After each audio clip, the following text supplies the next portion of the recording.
李生白進巨星今季初出就又再贏米都去到第7邊啦。其實跑1000似乎好似個威力仲犀利咗喎。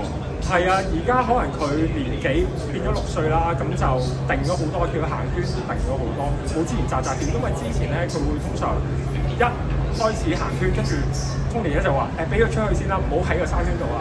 咁而家佢係咯，去到6歲又定咗好多，所以隻馬係好有進步啊！見到贏咗呢場之後，佢喺香港贏到第7場頭馬，已經獎金都突破1000萬啦！呢匹馬都有冇俾到一啲好大嘅驚喜咧？可以有咁好嘅成就？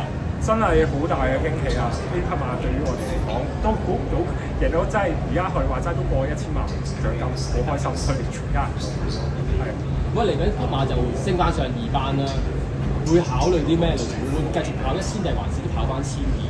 嚟緊應該要等啊，睇下 Tony 睇下點樣部署。但係我哋照計覺得沙田佢都可以嘅，因為佢都對個興高星之前上季跑過第3，咁快活谷一定係個主場，睇下到時 Tony 點。再次恭喜晒林生，預祝你今季白進係今日繼續贏啊！